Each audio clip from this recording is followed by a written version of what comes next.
Good morning, everybody. I hope you're ready for another wonderful read-along. The name of the book I have today is called Otis. It's about a little tractor. And this is the first in a series of books about Otis. There are 3 or 4 of these. So if you like these, you could check more of these out. Hope you enjoy it.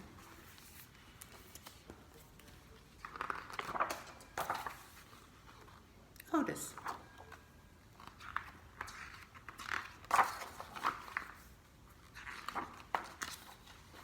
There was once a friendly little tractor. His name was Otis, and every day Otis and his farmer worked together, taking care of the farm they called home. Otis liked to work. But after working hard all day, Otis was ready to unwind and play.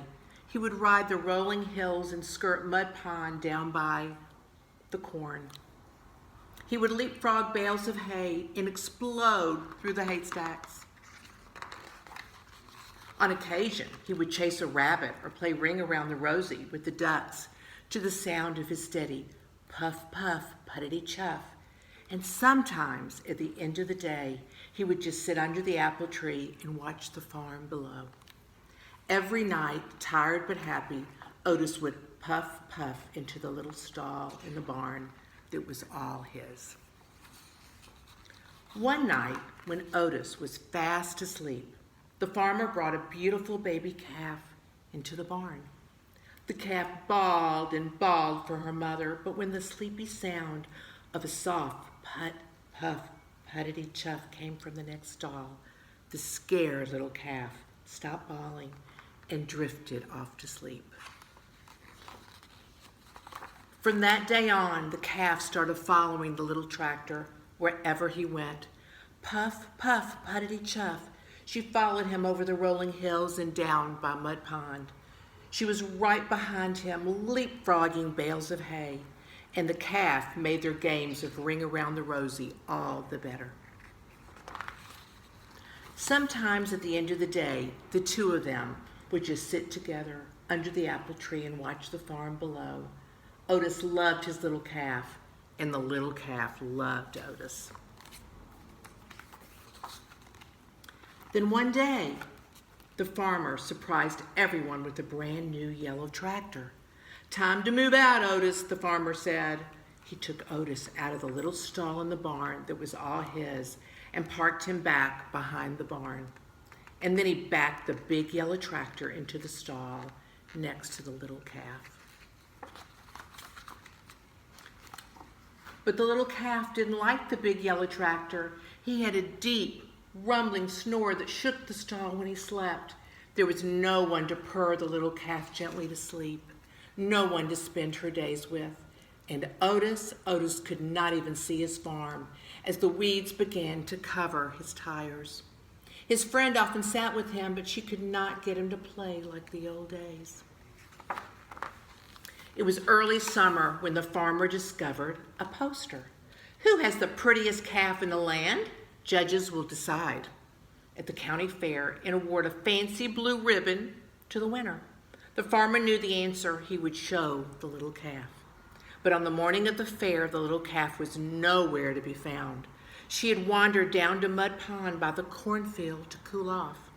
When she waded into the muddy water, her feet sank. With every step, she sank deeper and deeper and deeper. The little calf was stuck in Mud Pond. "Get the hands," the farmer shouted when he saw her. All the farm hands came running with their ropes, but the more they tugged, the more stuck the calf got. "Get the big yellow tractor," the farmer shouted. "He can save her."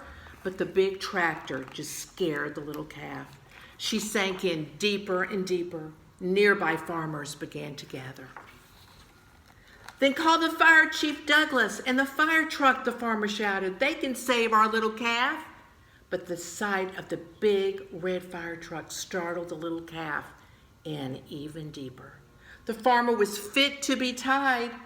If the farm hands and the big tractor and even Fire Chief Douglas and his fire truck couldn't save the little calf, who could?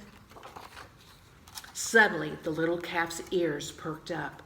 Over the hum of the growing crowd, there came a faint sound in the distance. a soft, rhythmic purr. Puff, puff, puttity chuff. The crowd turned and looked. The sound became louder. Puff, puff, puttity chuff. And all at once, Otis puffed from around the barn. He turned and headed straight toward Mud Pond. Otis puffed down the rolling hill and pulled right up next to the muddy water's edge. The calf heard her friends puttering, purr, and bawled. It was something like a hello. Then, to the sound of his gentle chuff and the amazement of all the people in the crowd, Otis slowly began to circle the pond. He circled, and the little calf turned and turned, never taking her eyes off her friend. With each ring Otis made around Mud Pond, the muddy grip loosened until the calf was able to stumble out of the pond on her own.